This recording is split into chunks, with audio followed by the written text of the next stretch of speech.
જામનગરના નવાગામ ખેડ વિસ્તારમાં એક પેટા વિસ્તારમાં દર બુધવારે રેકડી અને પથારા ધારકોની બુધવારી બજાર ભરાય છે। આ ઘણા બધા લોકો તેને ગુજરી બજાર પણ કહે છે। આ બજારમાં ગત બુધવારની માફક આ બુધવારે પણ ડખો થયો છે। એક તરફ કોર્પોરેશન આ બજાર બંધ કરાવવા ઈચ્છે છે, બીજી તરફ આ વિસ્તારના ઘણા લોકો ઈચ્છે છે કે આ બજાર ચાલુ રહે।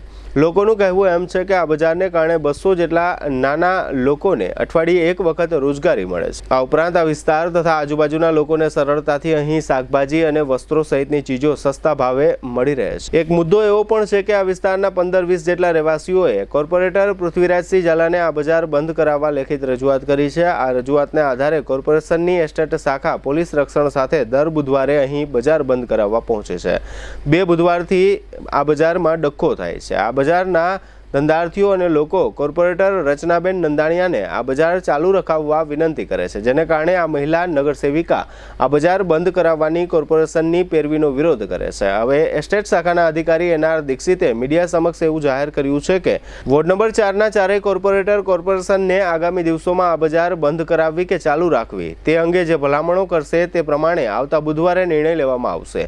આ બજારમાં ખરીદી માટે આવતા કેટલાક લોકો એમ પણ બોલ્યા હતા કે આ નાના ધંધાર્થીઓને આપણે મહિને 10,000 ન આપી શકીએ, તેથી તેઓને અહીં ધંધો કરવા દેવો જોઈએ। આ વિસ્તારના તથા આસપાસના વિસ્તારના ઘણા લોકો કે જેઓ આ બુધવારી બજારમાં દર બુધવારે ખરીદી કરવા આવે છે તેઓએ પણ મીડિયા સમક્ષ એમ કહ્યું કે આ બજાર બંધ ન કરાવવી જોઈએ। નગરસેવિકા તથા એસ્ટેટ ઓફિસરે આજે બુધવારે આ બનાવ બાદ મીડિયા સમક્ષ આપેલી વિગતો અત્રે પ્રસ્તુત છે।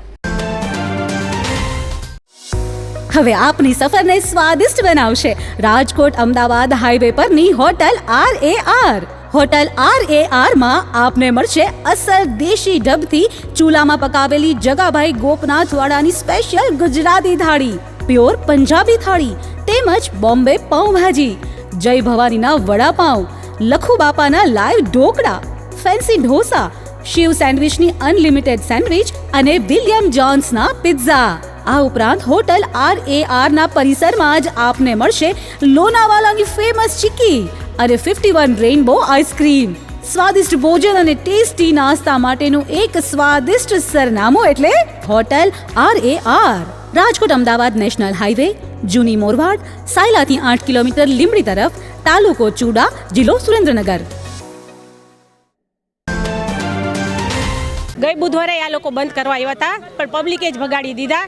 પછી પાછી મને આજે બોલાવી સવારના, એટલે હું અહીંયા આવી તો અહીંયા એક બધા બંધ કરાવવા આવ્યા, એટલે મેં લેખિતમાં લેટર માંગ્યો કે ભાઈ લેખિતમાં કમિશનર સાહેબનું હોય તો લાવો તો બંધ કરજો। તો કમિશનર સાહેબનો લેટર નહોતો, પણ ભાજપના કોર્પોરેટર પૃથ્વીસિંહનો લેટર હતો। એમાં 50 જણાની સહી છે, ખોટું નહીં કહું કે ભાઈ 25 જણાની સહી કરી કે અમને 50 નહીં પણ 25 મેં ગણ્યા 20-25 જણા હતા।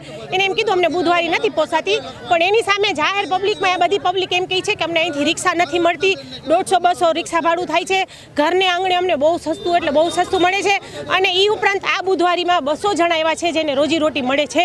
તો મારે પૃથ્વીભાઈને રિક્વેસ્ટ છે કે આ બુધવારી બંધ ન કરાવે, ખરી રીતે ચાલુ રાખવા દે। 200 જણાની રોજીરોટી છે અને આપણા એરિયાનું આપણે ભલું વિચારવું જોઈએ કે એ લોકો બહારે ખરીદી કરવા જાય છે તો બહારે એ લોકોને મોંઘું પડે છે, રિક્ષા ભાડું દેવું પડે છે।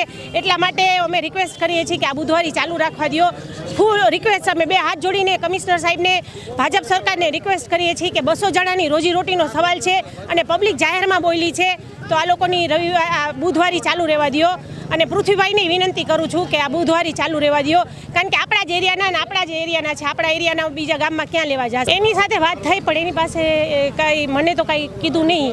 એ લોકોએ એમ કીધું કે ભાઈ લેખિતમાં કાગળ છે, પણ કાંઈ કાગળ એ લોકોએ મને દેખાડ્યો નથી। મને પોલીસ સાહેબે કાગળ દેખાડ્યો પૃથ્વીભાઈનો, એમાં 15-20 જણાની સહી છે। એસ્ટેટના સાહેબ હજી કાંઈ બોલ્યા નથી, એમ કહે છે કે અમને ઉપરથી ઓર્ડર હતો। એટલે અમે તો રિક્વેસ્ટ કરીએ છીએ કે ઘરને આંગણે છે તો બધું હચવાઈ જાય, ગરીબ માણસોનું હચવાઈ જાય ને। ઘરને આંગણે અમારો સ્લમ વિસ્તાર છે, ગરીબ પબ્લિક છે, તો ગરીબ પબ્લિક ગામમાં ક્યાં મોંઘું લેવા જાય એમ।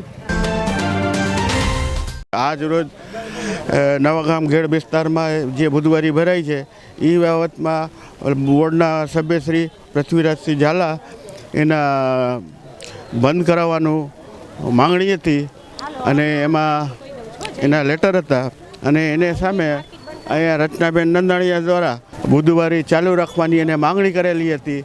હવે 4 સભ્યો જે નક્કી કરીને અમને કહે છે આજે તો અમે ચાલુ રાખવા દીધા છે અને આવતા બુધવારે જે ચારો ચાર સભ્ય અમને જે કહેશે એ મુજબ કાર્યવાહી હાથ ધરવામાં આવશે.